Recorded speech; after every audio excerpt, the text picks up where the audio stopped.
Part 2 of reading a soil sample, go back and look at the first part because it's important. So in part 1 we talked about pH and we started diving into cation exchange capacity. And now we get to the fun part, which is where everybody runs to because they want to know how much fertilizer they gotta pony up. But first, we're gonna have a little bit of background information because I think that these numbers can be confusing or we don't understand like the truth behind them. So I want to add a little bit of context. Now, your potassium, your magnesium, your phosphorus, all of these are expressed in parts per million. But what does it actually even mean? Change of venue. So when somebody takes your soil sample, they send it to the lab.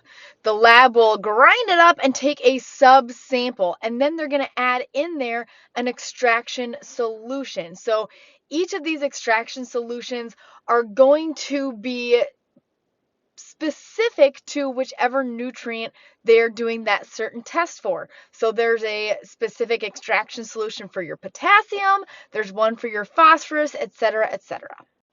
Those extraction solutions are designed to knock off that nutrient, whether it's potassium or phosphorus, but it's designed to knock it off of that soil particle. And it's going to get mixed up and there's going to be time that passes. Each nutrient test is going to have its own protocol. And then you're going to filter it so that then all you have left is the liquid from the mud that you made before between the extraction solution and that soil sample. And then depending on the test, they're going to go ahead and determine whether it's through a titration or a spectrometer, whatever it is, they're going to determine the parts per million of that nutrient in that solution.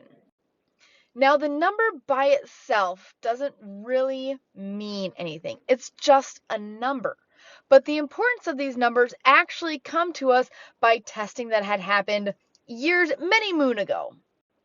So basically what crop scientists and soil scientists of the past had done was take fields and then they would test the sample, get those parts per million, and then they would do strips of different levels of fertilizer. So now they have a correlation of if you have this many parts per million at this level or that level, adding fertilizer either did improve your yield or did not improve your yield. And that's where like low, very low, high, medium, that's where those numbers came from. So when a soil test is high or low, it's really just an index of telling you if you have this many parts per million, you either should or shouldn't add fertilizer.